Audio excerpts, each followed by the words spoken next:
everyone. I am Deborah Pascali Binaro of Orgasmic Birth, both the documentary and co-author of the book, and our new Pain to Power childbirth classes, helping everyone move from pain to power with pleasure. So it is such an honor for me to be here today with someone who's like a rock hero. When I read your story, so Amandine, you're like, wow, you submitted this birth story that just like brought tears to my eyes, especially knowing that this has been a journey for you. So you wrote that you're mom of two angels, a hatha prenatal and women's health yoga teacher, a doula to be, which I'm going to have to ask you about later. I love that. A singer and a songwriter, which made me think, okay, I want to hear some music at some point too. She's passionate about life, creation, and creativity, and founder of Ama Soul. She wants to support women to feel empowered in every stage of their lives: pregnancy, birth, postpartum, and menopause. And your Instagram is ama.soul, and the same on Facebook, Ama Soul, and your website, amasoul.com. So at the end too, we'll give those again, but it is just such an honor to have you here after featuring your powerful blog on Orgasmic Birth this week. So many people have been writing, just going, wow. So welcome. And thank you very much. You're welcome, and you're joining us today from France, and that's extra special. I'm here in New Jersey, just as people are getting a sense, and we have people joining us from around the world too. So I think it would be wonderful, because not everyone may have read your story, to just have you give a very kind of overview of your first pregnancy and preparing, and a little bit about that birth. Yes, okay. First of all, it's like I'm very honored to be with you here. I remember 4 years ago, I was sitting on my couch and I found out about orgasmic birth, and it resonated so much. I was like, yeah, that's what I want. I was not pregnant of my second baby. My first was maybe around, was 2 years old. And I was watching the movie and reading a lot, watching your videos about like how to make the atmosphere and all these things, and it resonates a lot. And I was telling everybody about orgasmic birth. Like every I didn't experience it when I was talking about it. I knew it would be possible, and I was just like telling, do you know about orgasmic birth? Do you know about and then it happened. So was definitely strong for me to be here today. So about my first birth, I was in Russia. We moved to Russia while I was pregnant, and there pregnancy was great. I was feeling, well, I had the 3 months, a little bit like nauseous and stuff, but otherwise the pregnancy was great. I was feeling confident, I was feeling good, but in Russia a lot of fear around birth. It's for example, one day I go on the scale and the doctor told me, oh, you took too much weight, that's not good. And I took actually only 10 kilos, but she was projecting the fear on me. Anyway, I was like easygoing, and I was expecting to have pain, actually, because I mean, it's what I heard, like when I was 8 years old, my mother-in-law, she told me, not mother-in-law, my stepmother, she told me, you'll see, giving birth is the worst pain of your life. Okay, thank you.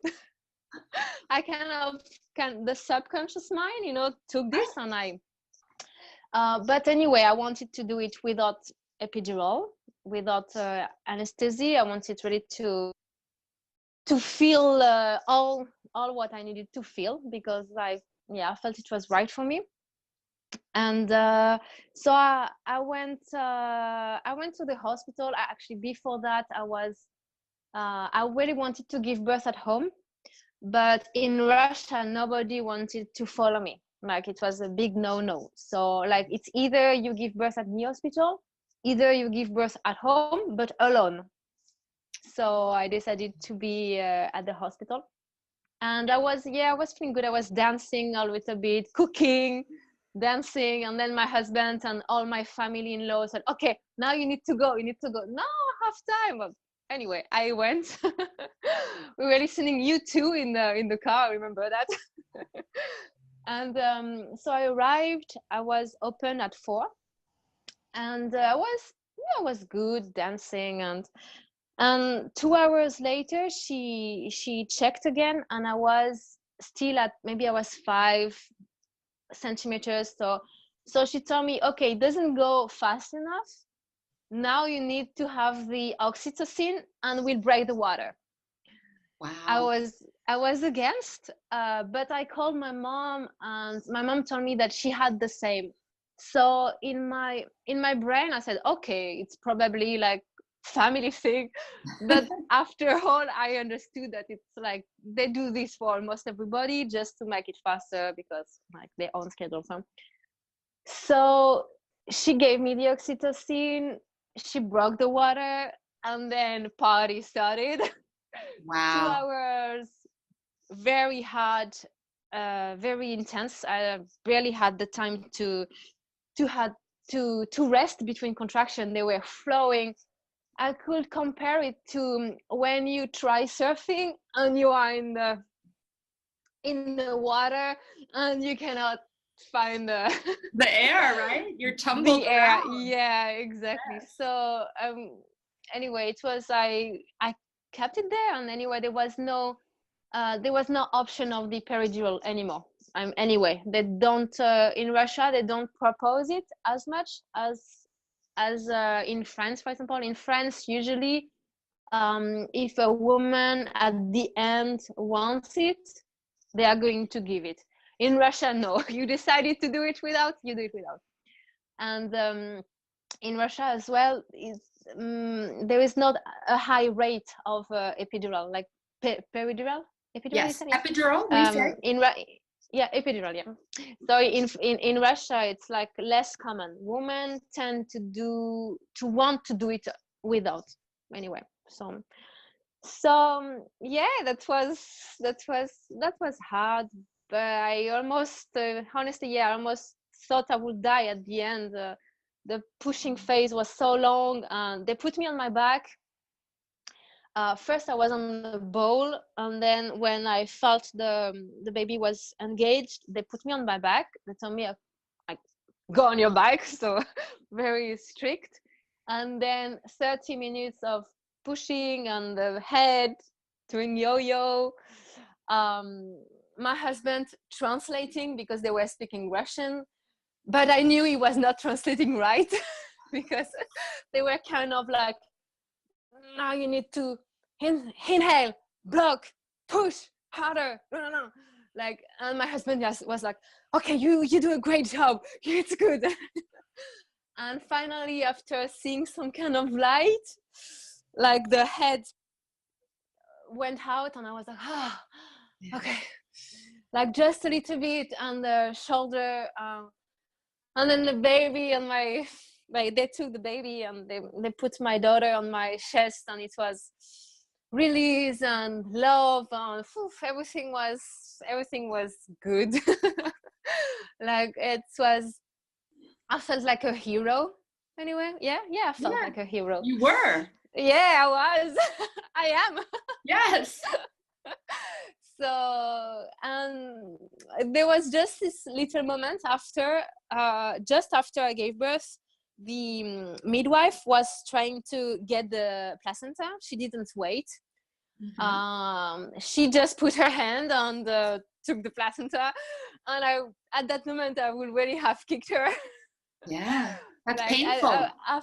What? It's very painful. Yeah, it was like, I mean, like, come on, I just gave birth, give me some rest. Like, but I mean, anyway, I decided to ignore, to just focus on my baby, and release. Really, it was, yeah. Anyway, even if it was it was not a pleasurable birth, this one, but I felt empowered, and felt, because I did it within. I went through, and it was great. Anyway, I had still a good experience when talking about it after. Yeah, that's the first story.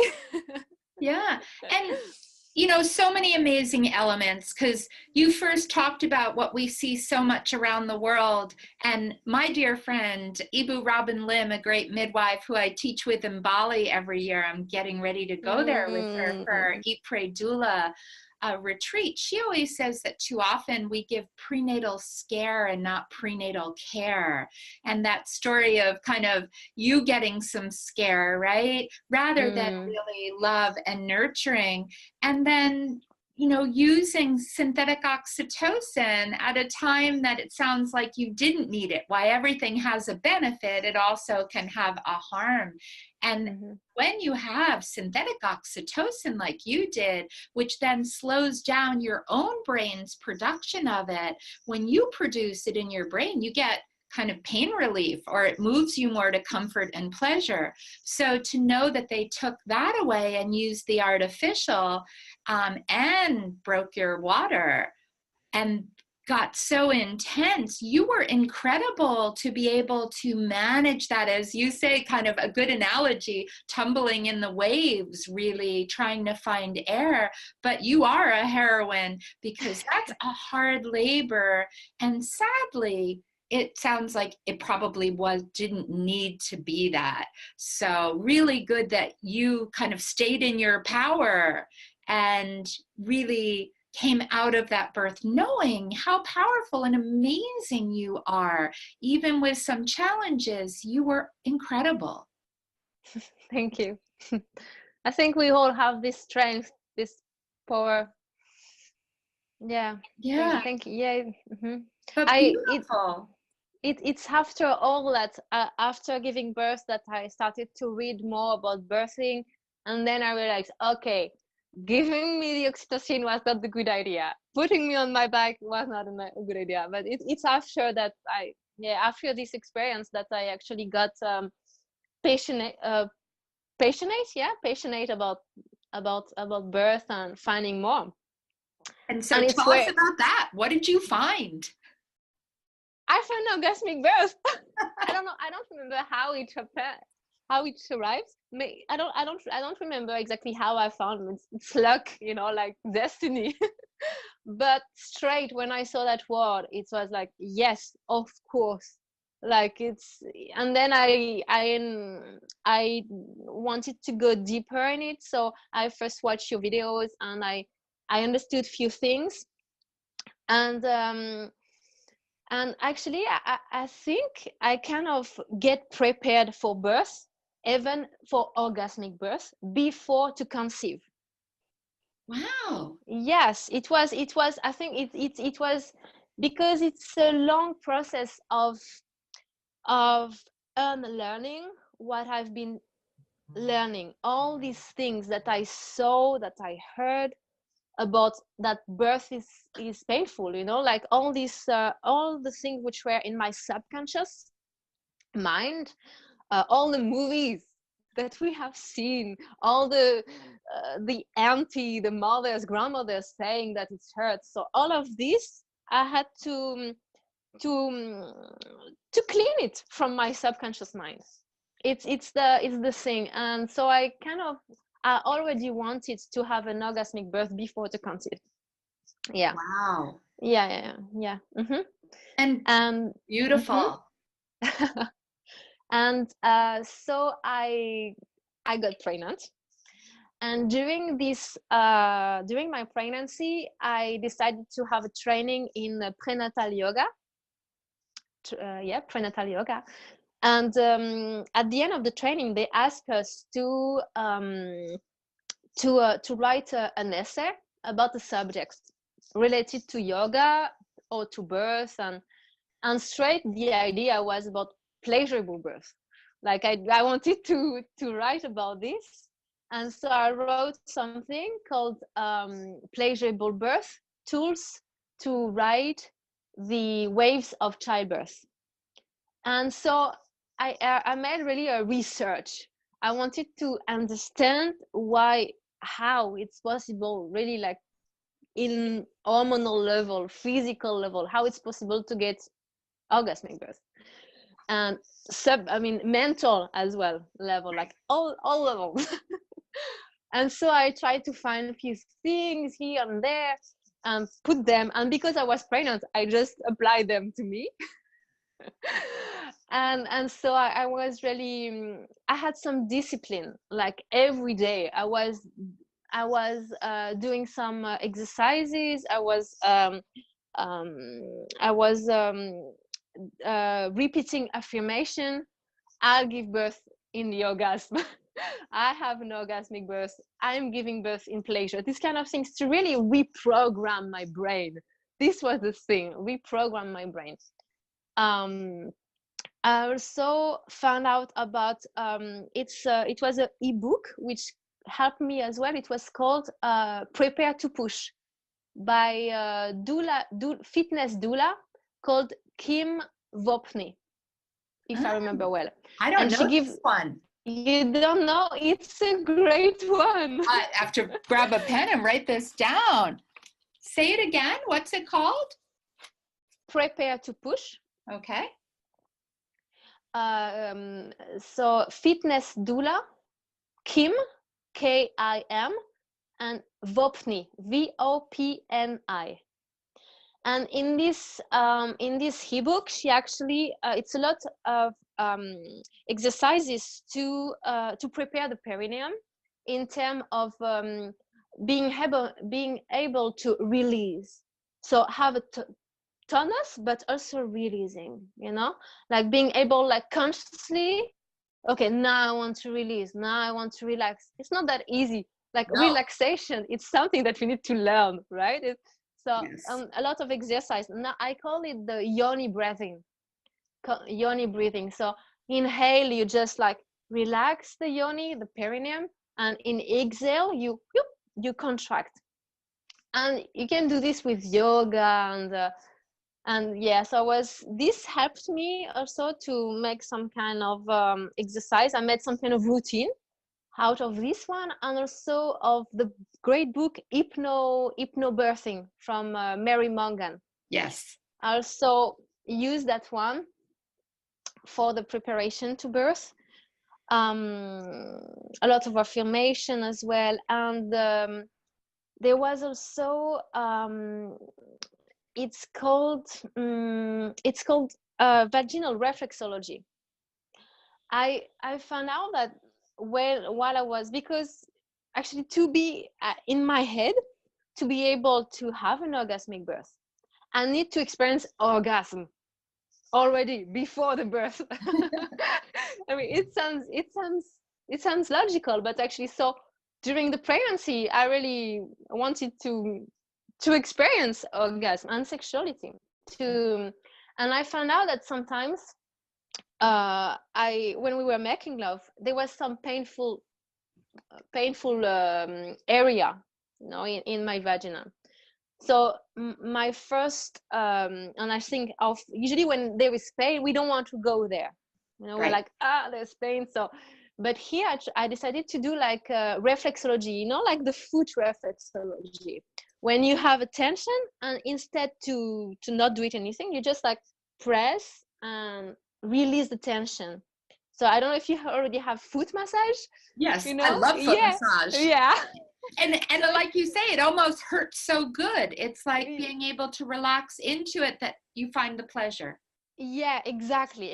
And it's the same for the vaginal reflexology and for birthing as well. It was the same kind of pleasure, intense pain. We don't know, but it's still good. We know because it's the process. We know we are in a good process, right? Yes. So I was working with that, using actually crystal wands.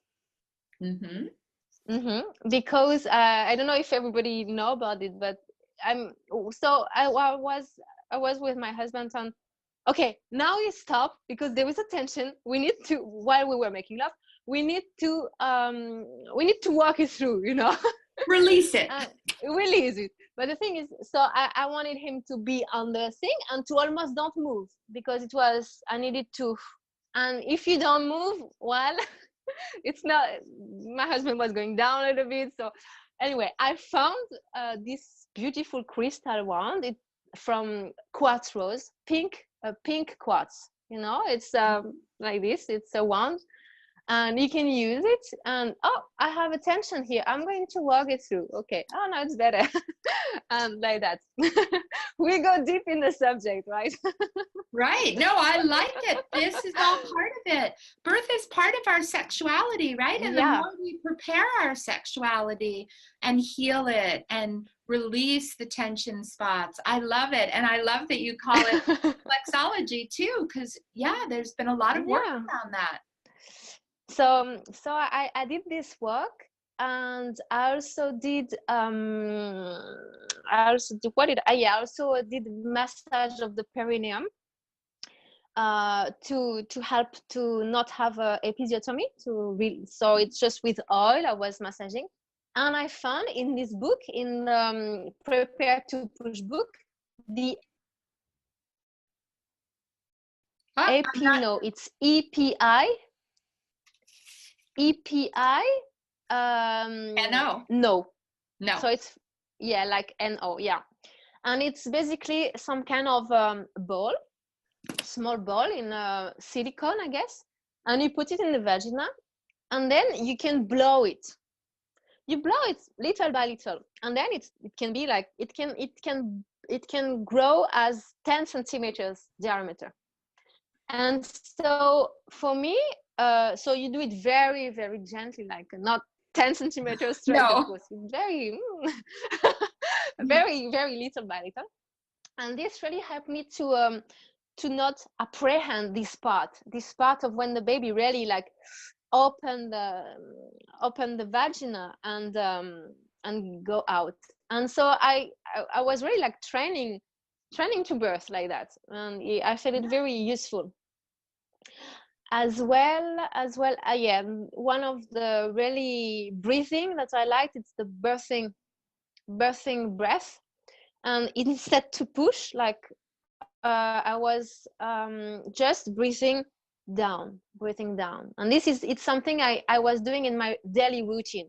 I just breathe, and when I exhale, I just think to direct the breath down, and I relax the perineum, and I can visualize my perineum like a rose opening like that, or butter.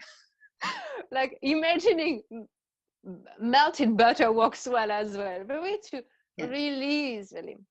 And I was doing this, and actually you can also try this when you go in the toilet. I was doing this, and I tell this to my to the mother who come to me to yoga prenatal.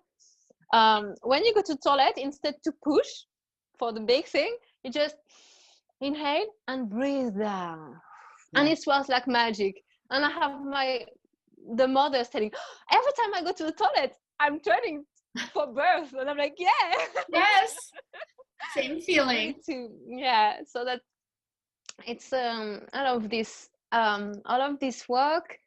There was also, I think, some other deeper work that I've made before the year before to be pregnant, actually 6 months before. And also what I've been doing for 4 years, I don't know if you know it's worldwide meditation, global meditation for women. Yes. And it's called the Womb Blessing by Miranda Gray. Yes. You know it? Yeah? Yes. Yeah. And so this, it's, for example, in December, we were 200,000 of women meditating at the same time. And this Womb Blessing, it's kind of an energetical healing that Miranda Gray is sending us, like Reiki, actually. Right. And this really helps to release old stuff that we could carry energetically as women. Also, it works on the transgenerational level. Yeah.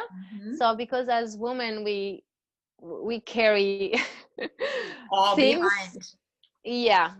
the And so generation. I did this, and I think this also helped me to release in a deep level.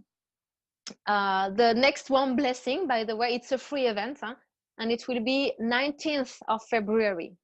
One blessing. Go for it, girls. Yes, definitely. It's very nice and very sweet. So I think this was a part of it. And actually, I conceived my baby on the night of the one blessing. So I got the one blessing, and then okay, let's make love, because now my uterus is full of light. I think it's a good time. And then I did it during pregnancy as well, so it's stronger when you're pregnant because your uterus is so big. Yeah. So more to fulfill. Yeah, this is the things I've been prepared. Yeah. And so wonderful. You know, I love to hear that you did so much, and including a conscious conception, really preparing your body, mind, and spirit to welcome the baby. And then also all during pregnancy to have so many modalities and tools. I think this is so important. I was just speaking with one of the home birth midwives that I do a lot of work with the other day, Valeriana, and she also was talking how much that preparation matters. And yet, at least in some parts of the world, people aren't taking the time. Life is so busy, and they just figure, okay, I'm pregnant, I'll have a baby, I'll just show up. And, you know, maybe a few weeks before they take a 4-hour class. But it's so hard without that line of preparation, that releasing what we carry. And I love how you talked about we're connected to the generations before us and the generations in front of us, and really opening and releasing our blockages. So just wow, like wonderful to really hear how you embody so much wisdom in preparing for your birth. So now take us into Yes. how did labor begin? So I was late on my due date, as they say, because as I know, as I feel, they, you know, it's not as precise as they say. Like, and they told me, okay, you're late, so you cannot birth at home. Because first I really wanted to birth at home. This was my wish, and I found a midwife, and she was sweet, and so I prepared everything. And one night it was starting, so I was like, yes. So I prepared everything, a lot of candles, a lot of like a lot of atmosphere, very to make it like perfect romantic atmosphere, because this is important for my oxytocin flow. I got that. And so it was 10 p.m. The waves were like stronger and stronger, and I was like, yes, it's coming, baby. But I told myself, okay, it's 10 p.m. maybe I should have a rest. That way, when it starts, I'm here to rock it. Great. I go to bed. On the morning, I wake up. No waves. It stopped completely. All right. And the thing is, my midwife told me it was the last night. This night was the last time, because I was 41 weeks plus 5. But at 41 weeks plus 6, my midwife wouldn't do home birth. It's like protocol. So okay. And at the hospital, they told me, okay, if you haven't given birth on this day, you need to come at 8:00 a.m. for inducement. Of course, I was going to come at 8 a.m. in the hospital. Like, I mean, I'm pregnant, I need to sleep, and I'm going to sleep like until 10 if I want, you know. So Good. I didn't go. Yeah, no way I was going to wake up early to go to the hospital. So okay, I went around midday. I prepared myself, and I decided to really shift my my way of like really to accept the situation, because at the beginning or like the week before the birth I was, oh no, it's not coming. I was walking 7 kilometers 3 days before. Yeah, by the way, during all the pregnancy I was walking every day between 6 and 8 kilometers. I read that in a book called Conscious Pregnancy. It's a Yes. Kundalini guidebook for pregnancy. I took this advice and I did that. I danced and made love. I drank a lot of sage. Didn't work. Well, okay, it was meant to be. So I really, yeah, I was sad before, and then I said, okay, no more sadness. Now I'm going to give birth to the hospital, and I'm going to work it anyway. Like, yeah, because I had to do this shift really, because I so wanted to have a home birth that, yeah.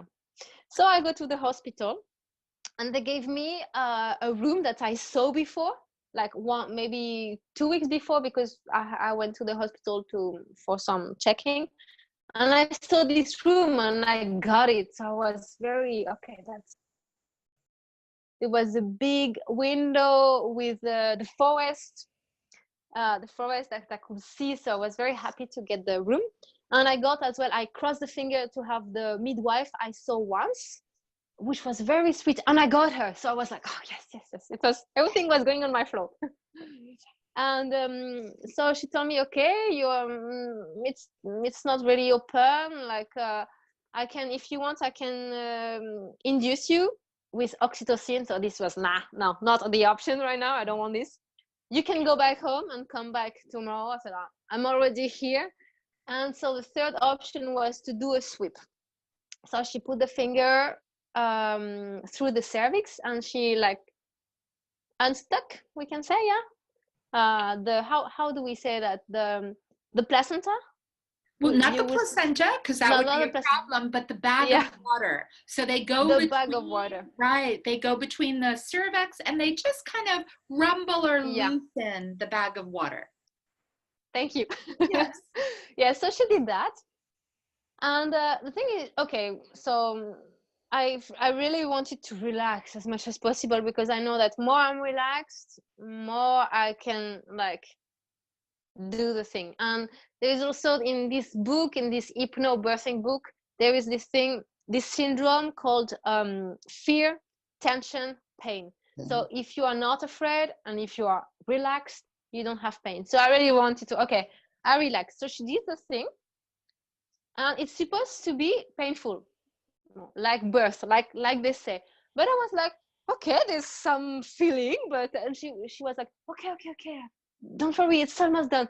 I'm okay, like it's some feeling, it's deep, it's intense, it's not painful. Well, and I had it was already the little how to say, little tip, like, if this is like kind of good, I think the birth process is going to be good as well. So wonderful. You are so good at reframing. Such a skill. And so she does that, and she said, okay, you can have a walk and you can eat a little bit. And actually I wanted to eat, so I ate a big bag of hummus anyway. And then she comes back, and I knew it started. I felt it, the waves were coming, and so I come back after 2 hours. She sees me and she looked at me and she said, I think it didn't work. I said, yeah, no, it worked. I can feel it. I mean, I feel the waves coming. No, you're smiling too much. I think, yeah, I programmed my brain to have a pleasurable birth. Don't worry. But she didn't believe. All right. So she asked to do another sweep. I said, okay. I mean, I was not against, like, no. I was open to, open. That's the word. And so she did, and then she scratched a little bit the water. And I really felt she didn't do it in purpose, and I was okay. It was flowing a little bit, so no problem. And then I asked her if I could go outside. Usually it's not allowed, actually. Usually when they do something in our body, then after you need to stay. but she felt that I was some kind of wild woman and I really needed to go have a walk in the forest, which was like very near, like 200 meters to the hospital. So I decided to go. So she allowed me and she told me, okay, but you don't give birth in the forest. I said, okay, I promise.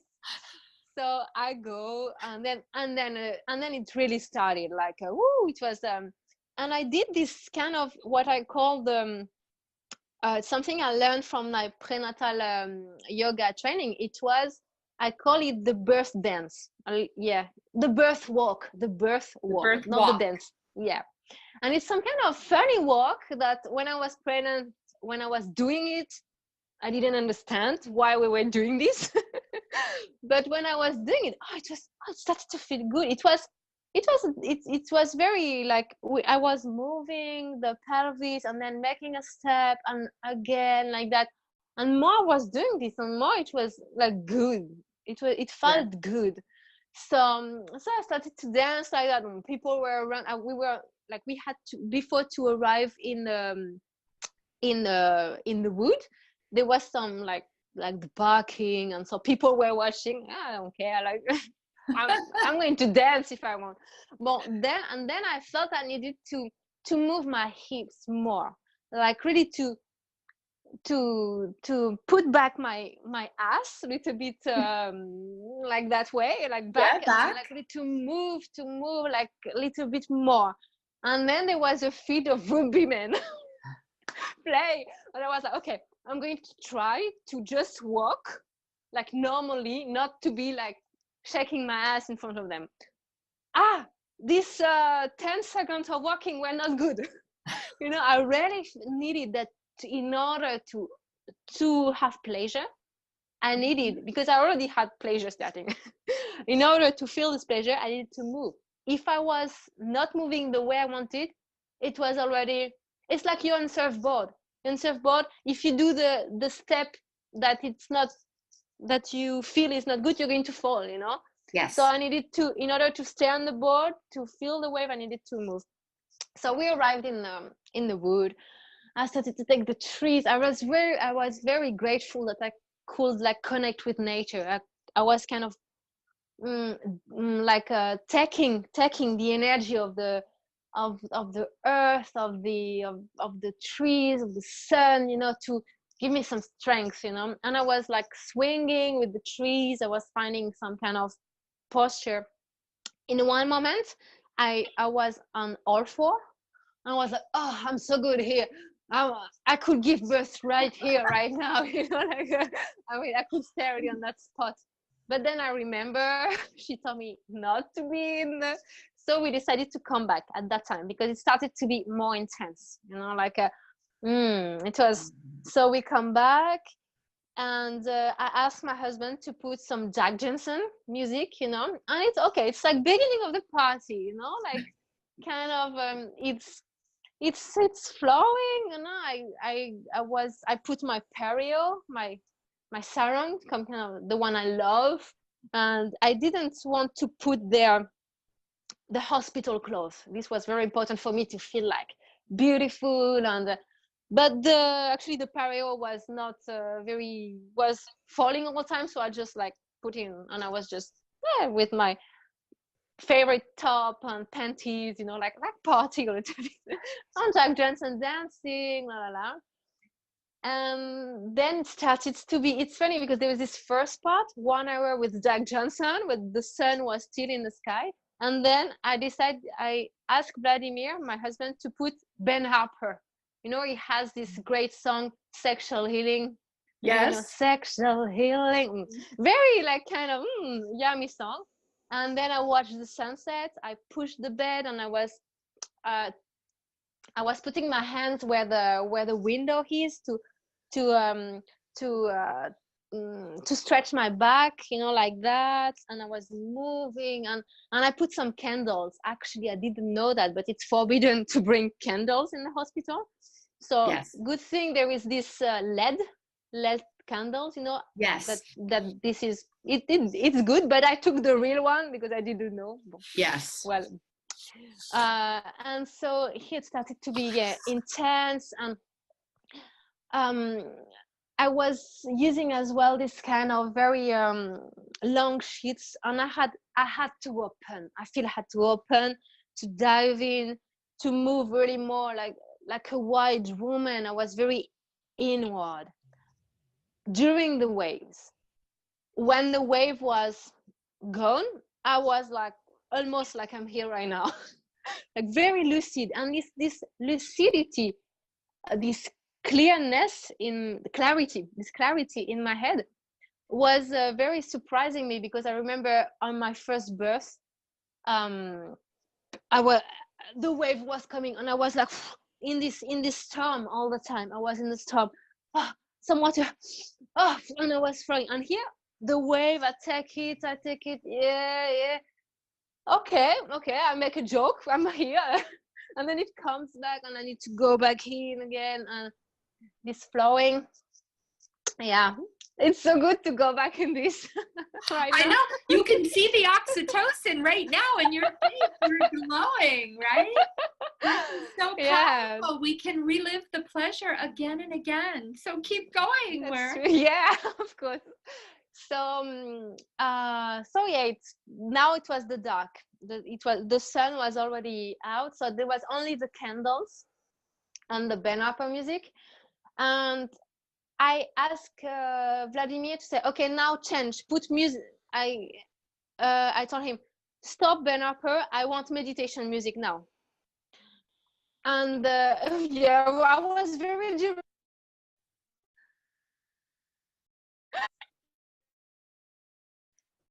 And we're not hearing you for a second. What? Oh, now I hear you again. For a second, the sound went out. Sorry. So yeah, at one moment as well, maybe around that time when I asked the meditation music, the midwife came and she said, okay, can I put the monitor on you, like because I really need to check the baby's health.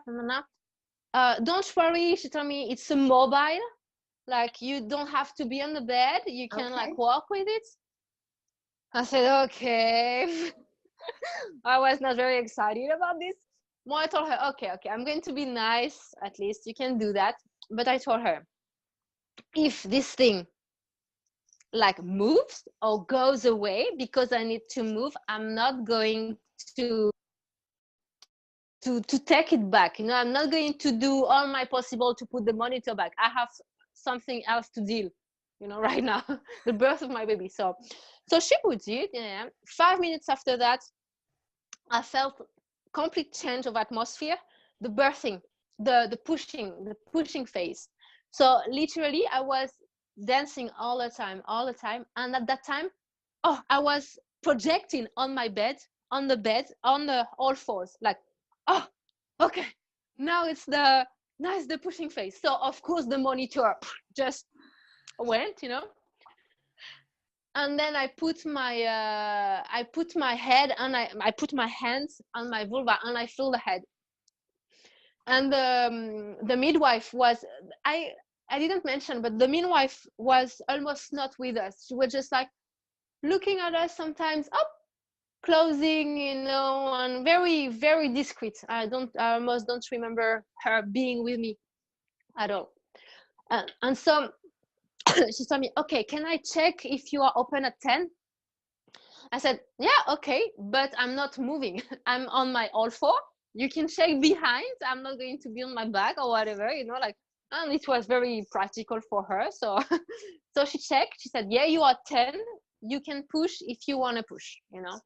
And so I decided, and here I thought, okay, now it's starting.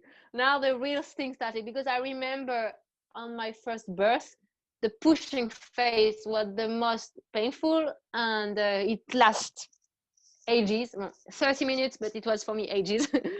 And so I said, okay, now my girl, the real party starts. And so I was one knee on the floor and the other one on the, like one foot on the floor, like a little bit like, yes. like so this. Asymmetrical. We say that's asymmetrical. Yeah. How intuitive you. That's so good because so many people forget to do that. Yeah, and I was actually as well. I could take my husband's neck, so I was like this. Yeah. And here, so I started. I felt the wave coming, and then it was going down, and here I was vocalizing. Here I needed to take my strength, my Amazon kind of. And I'm vocalist, so I was expressing with my. I remember, like, if I have open mouth, my yoni, my vulva is open as well. So Yes. I got it. And the big difference here, and I think this is thanks to the prepare to push. So the birth with the wave go down, and then the wave stop. And here I could kind of I was holding it, instead, because before it was every time the wave was stopping, the head was going up, the wave go down and up, and here I could like consciously like hold it. Okay, I'm holding it, I'm waiting for the second wave to come, and then again the wave, and there was the pushing. I knew we don't necessarily need to push, but I felt the desire to, so I listened inside the instinct. Yes. And I pushed.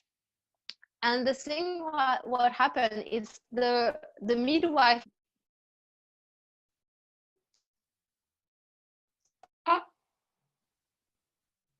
because she checked me. I was at 10, and then she realized the birth is soon, and usually we need to go to another room. There is the preparation, and it was fast, so they didn't have time to move me. But anyway, I wouldn't want to move. Right, who wants to move at that point?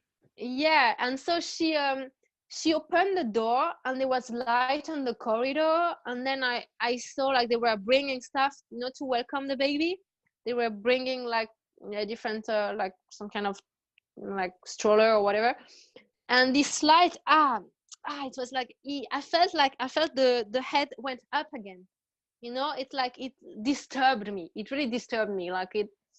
So I felt I could have birthed it a little bit earlier, which was maybe, well, it was already great because three waves and the baby's head was out. 3 waves. I had the first, I felt, and then the second one, and I was disturbed, so I was like, so it disturbed me here, and then after maybe 2 other, maybe 4. It's hard to count, but it was very fast. And then the baby's head, and then the shoulders. I was surprised how fast it went. She told me, "Hold your baby." Yeah, because it was very slippery. Oh. And yeah, it was like it was amazing. It was amazing, really. And I took my baby, I put my baby on my chest, and I just like rest here, and I tried to lay down a little bit, and I forgot to tell my husband that, because I took the baby and I saw he was a boy, but I didn't tell my husband I was the mother. And then like few minutes, so who is he, who is she? It's a boy. Sorry. So it was it was very different birth. Like all the opening was pleasure, really pleasure. It's I really can say it's like when you have intense sex and your husband touch your companion, it touched the cervix. Yes. Because all happens in the cervix anyway.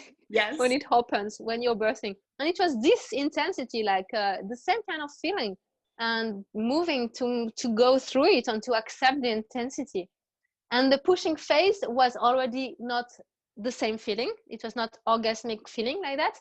It was more like this feeling you get when you're running, for example, when you're doing some sport, and okay, a little bit more of effort and you can do it, this kind of power inside.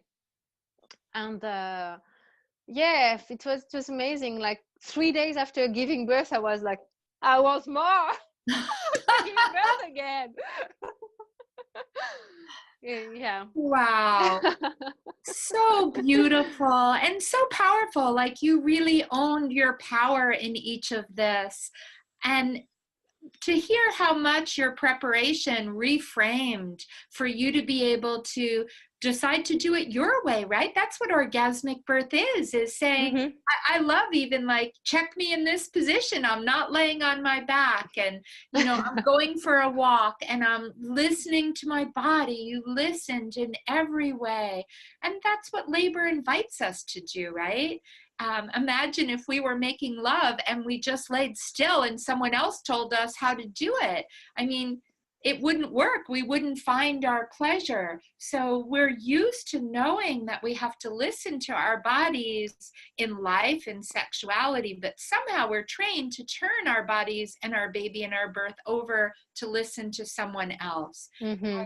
You were just incredible in how you really allowed yourself to guide and listen and be intuitive and birth your way, which really unlocked and unleashed your pleasure to a full orgasmic birth in every way. Ah, Yes. And and this is thanks to you. oh, well, Because if I didn't have this information that it's possible, I don't know if I wouldn't have prepared for it. Lau said the other woman. I saw this woman in the swimming pool in the movie, and she's having orgasm. I said, if she can do it, I can do it. yes. I mean, I did it in another way, but I believe that physically, like hormonally, if she's having this, I can do it. Even if it was some kind as well of some brainwash. I washed my brain for good. Good. And I think it's Yes. and Oh, the as well another detail which is actually quite important. It's I was during birth I was often taking my husband, kissing him like just to get a more shot of oxytocin, like oxytocin shot. You take the mouth of your husband. It yes. works. Well, this And then, now okay. is open. So your vagina is open, right? The labia. I love one of my friends, a great midwife in Bali, Ibu Yeshi, always says, if these lips are smiling, then those lips are smiling. Nice one. That deep kissing is so important. Just so many lessons. Your story is just loaded with nuggets of wisdom. And I so appreciate you sharing and for us knowing, because making our film Orgasmic Birth was such a heart opening for me. I mean, I literally had a dream in my sleep of making that film. And I never thought I'd ever make a movie in my life. It wasn't anything I thought of. But when I woke in the middle of the night with the dream of me making the movie, it was so powerful. I knew I was called to do it because, like you, we've been brainwashed. I knew that as a doula and attending hundreds of births, that I saw pleasure, I saw love, I saw joy, I saw a connection in sexuality. And I thought, why are we brainwashing people so we don't see this and then we don't feel this? So I really am glad that my dream opened up your ability to see really the fullness and invite you to prepare for birth in this unique way. But you took it like in every way, in every element that just makes my whole soul kind of sing. And I'm looking at some of the comments. You said it right. I will not activate my camera because came down with the flu. Sorry, I'm reading the earlier one. I see Marianne, we love you. I love you too. And you're seeing, thank you for sharing. Your story is going to touch so many. And I want to ask others that are here. I mean, if you want to unmute right now, if you have, whether it's a comment to Amandine, if it's a question to go deeper in any way, or if you are not able because you're not feeling well or wherever you are is too noisy to open your mic, feel free to write in the chat box right now. I'd love to have all of you share. And I'm going to ask a question, and Caddy, and I don't know if she's with us, but she wrote me this morning. Her first was, how did you prepare? But you've already covered that. But her second question is, how would you advise another woman to do this? If you, for all the pregnant people today, Mm-hmm. the pregnant women that are listening or will listen later, what's your advice? Um, I think it's to prepare, to educate ourselves, to understand at the beginning, for example, the hormonal level, how it works. Oxytocin, for example, it's very important to understand that oxytocin is the hormone of love. We are releasing this hormone when we are making love, and so when we want to give birth, we should like find ways to stimulate production of oxytocin. It can be with this is important. I think like the birth atmosphere is very important. This is the first thing, but also to believe it, actually, to believe that you can have such a birth, and there is so many things you can do. I already talk about this. Trust that you can do it as well. Exploring our sexuality is also important. Get rid of fear, because fear has no room in a birthing room, right? Right. And this is very important, actually, because there was something that I was doing. I forgot about that. I was trying to feel orgasm, like even before to birth, during pregnancy. Mm-hmm. I was trying to feel orgasm without doing anything. Like you are sitting, and I'm trying to feel, okay, how it would feel right now if I invite orgasm. Like maybe I can focus on my genitals, this could be, but also in whole my body. And I was trying to, it's some kind of meditation, and I was trying to feel this, to really to invite this more in my cells. It's like I don't know if it makes sense. Yes, totally. Yeah, it does. When you think about it, and I say this a lot in my talks when I give day workshops on orgasmic birth, is like how many people, and a lot of people are shy, but some people will raise their hand, how many people have had an orgasm in their sleep? And if that's possible, then you weren't touching yourself most of the time. It was in the mind. And Yeah. our mind is, our biggest sexual organ. We all know as women that can be the barrier to sex. We're overthinking what we have to do. We're stressed. We can't let go to it. So it makes sense. And they're doing some studies around the world with women right now to try to see how we can train ourselves in our mind to orgasm. So what you're doing is on the cutting edge of new science, saying yes and preparing. When we say body, mind, spirit, and sexuality, it's all coming together. Yeah. Mm-hmm. Beautiful.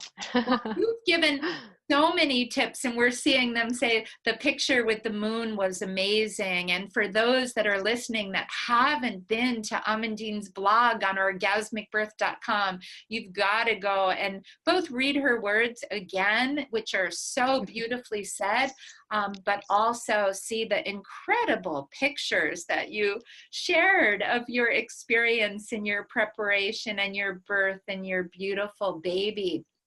And she said, I'm interested if you have any pictures, art, or anything visual to share that's powerful, inspiration, or empowering, like the powerful, confident woman and such. Do you have any pictures or resources like that? Maybe keywords to use on Google to get those pictures that remind us to use our power. Well, I would say, first of all, just as I said, go to orgasmicbirth.com and really look at many of our blogs. There's incredible artwork and stories in there. And we're also in the process, and I'll give a little tip, but Ibu Yeshi, a wonderful midwife I mentioned before from Bali, is a great artist, and she's doing a lot of imaging for us that she's creating that we're going to call the Kama Sutra of orgasmic birth. And we are just kind of looking at ways that we're going to start releasing that so that it's both imagery that we hope will inspire you in pregnancy, but a lot of imagery of ways that you can include everything that you just even said. Like, I could see her images and all that you were talking about, from the movement to the kissing to the touching to the leaning forward to the asymmetrical. So we're going to incorporate all these different positions and ways that you can feel into your body, but really with connection, emotion, and that connection to sexuality as well. So I hope we'll kind of address, and it was great to have that question, because we're right in that place of looking how to get more images. But I'd also love to say, because you, Amandine, you had beautiful resources. Were there any visual images that you used to inspire you in pregnancy? Actually, I was a little bit, I'm following someone with, she's a drawer, she's an artist, and she has a blog called Spirit Soul. Spirit E, so it's a Y, and Soul, S-O-L. And she draws beautiful images of birth or of pregnant women. And this inspired me, I guess. Yeah. Okay. It was, and I was actually during pregnancy. When I was feeding myself with a positive birth story and hypnobirthing. So during breakfast, I was watching hypnobirthing, women who were birthing under hypnosis. You know, right. So that was my breakfast, and the fact to see the woman like, come side, like not screaming, but really, opening, and we could feel in their face they were relaxed and opening, like in this hypnobirthing. It kind of helped me actually to change the image that I have been given, you know, like this to change this image of screaming woman that we can see in the movies. In every movies you see that, to another kind of birth. And I was like trying to I was really filtering what I would see about birth. I was watching only either pleasurable birth, hypnobirthing, this kind of things. Like I read also few books, very inspiring about birthing, about stories, home birth stories as well. Mm-hmm. Fantastic. And I love we're getting comments. Marianne said, on that note, a playlist for the future would be amazing. And that's making me think, these are some great questions maybe we'll put out on Instagram in the coming days, because it would be wonderful to have all of you that are listening with us to kind of share what was your favorite playlist for birth. And I don't know if you'd be willing to do that, Amandine, like put together your songs and send them to us, and we can on Instagram share these. And also favorite images, because I don't know Spirit Ye Soul, and I'm gonna look them up and start following too. And for everyone listening, tag us with this, or come on over to our Orgasmic Birth Instagram and we can share some of this. I'm also seeing, thank you, Amandine, for taking us through your very joyful, inspiring story. I could feel your experience as you were recalling and retelling. I wish for all of us women and future women to be able to follow this path. And I do want to just add, like, we could feel it. And that is why birth is so important, because it's a day that stays with us the rest of our life. And I know it's a day that every woman can retell and find within herself that power, that heroine, as you talked about, even in your first birth, that can when you tell it, you relive it, you re-get those hormones, that ecstatic orgasmic birth. And sadly, today, too many people are coming out of birth with trauma.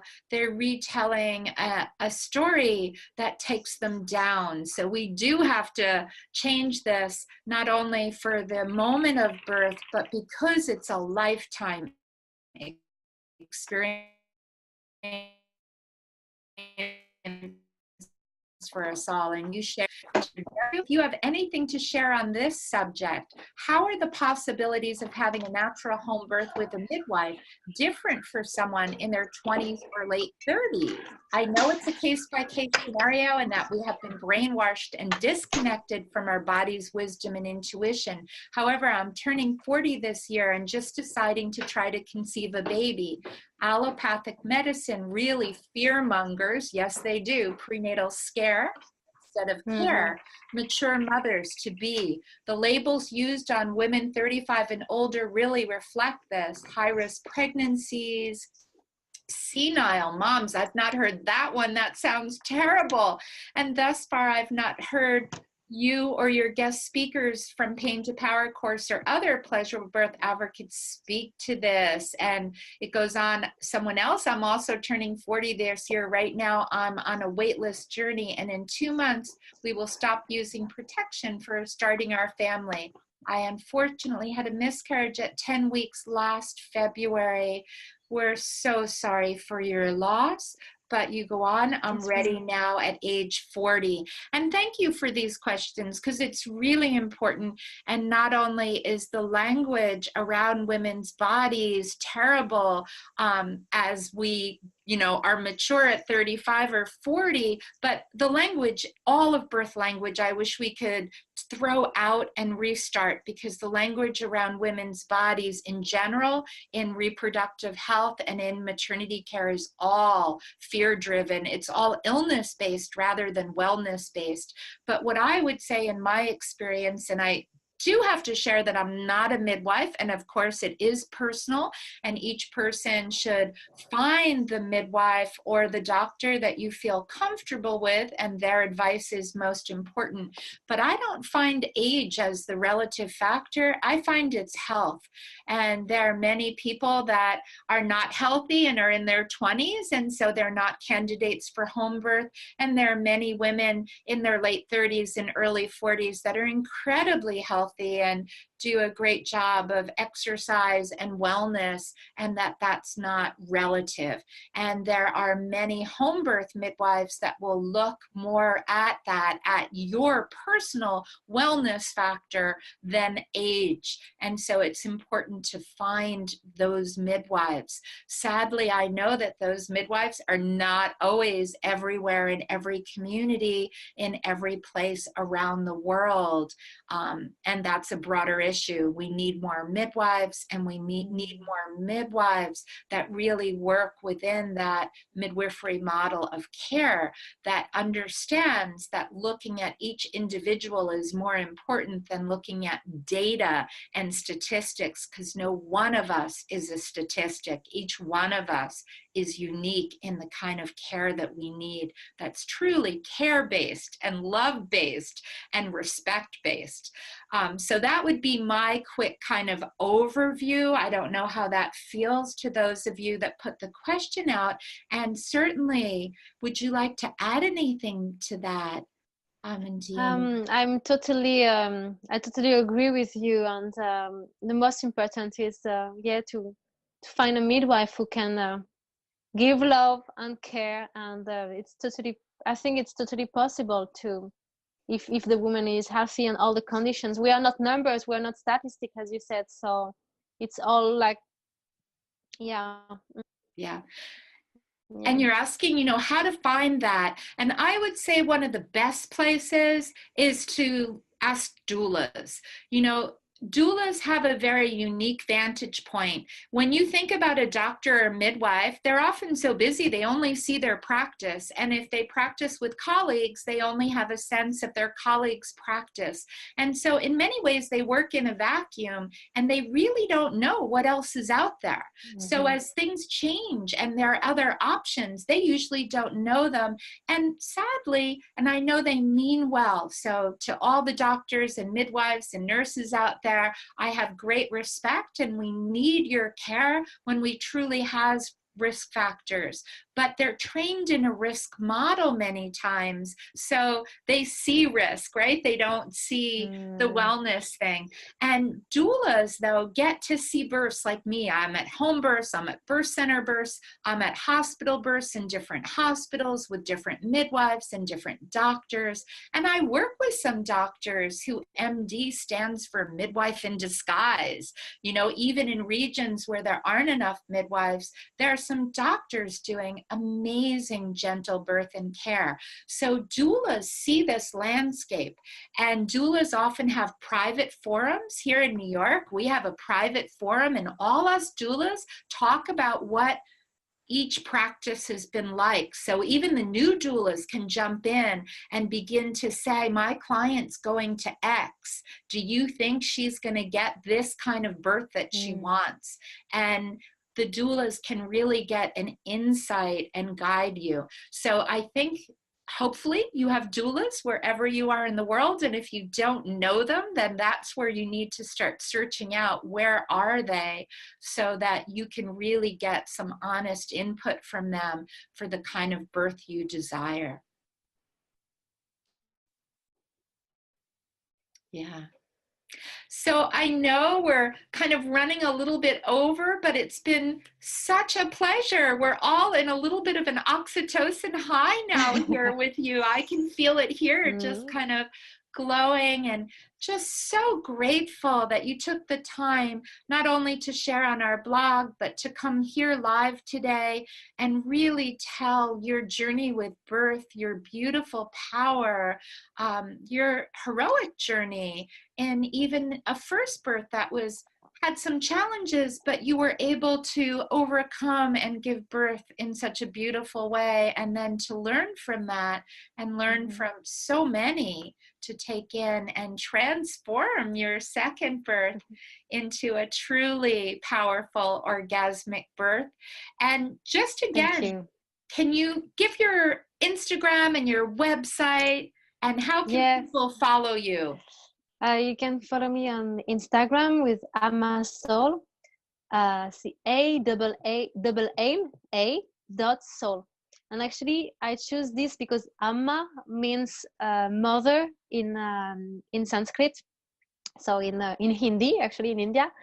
And for me, it was like my mission. I will say it's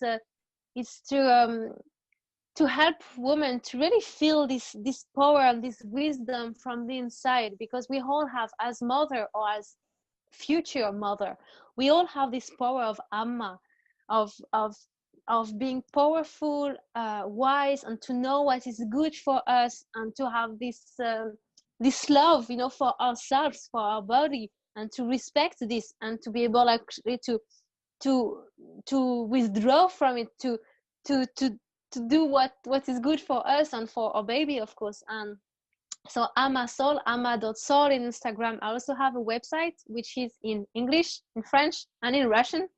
So it's www.amasoul.com.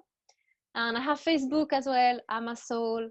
And you can find me in and I'm giving tips about orgasmic birth, what my experience, and also some poses with the yoga. And I'm actually as well a doula now, and we have I have met 4 beautiful doulas as well in my region, in Bretagne where I live. And we are a collective, an association, and it's great to be among these beautiful women who are all helping mothers during pregnancy, after pregnancy, and during birth sometimes, because here doulas are not very welcomed in the hospital. Mm-hmm. So for now, we do most of the job is before and after, because postpartum is also so important. When a mother gives birth to a baby, a mother is born as well, and so we need to give this care that we give to the baby also to the mother, and it's very important for the breastfeeding. And so it's what we So, do, and we are organizing a festival soon. yeah. About all of this, in June. So it's going to be in French in France, Yeah. and we are very excited about this, ready to share this word. And I'm going to talk about orgasmic birth, of course. Good. And actually I was asked in Russia to talk about orgasmic birth as well this winter, and women were very interested about this thing. So I just want to continue to spread the word, because I think it's important. Yes. So thank you. I'm so glad to be with you right now, and to have met you 4 years ago online, and now it's yeah. And Thank by the you. way, I saw that you will be in Belgium. Yes, I was just going to mention that, because we're having a doula meeting in Belgium in October at midwiferytoday.com. So anybody listening to midwiferytoday.com, and the doula meeting's free, so anyone can come and be there for that. And hopefully you'll stay on, because it's a fabulous Congress. And I'll be talking with my co-author of my book, Elizabeth Davis, about orgasmic birth there. So will you join us? I so hope. I really, really, really want to come. I would be so happy to take you in my arm. Yes, me And too. feel this oxytocin, like, it would be if I can make it, I'll come for sure. Like, it would be a real pleasure for me. That would be wonderful. That would be wonderful.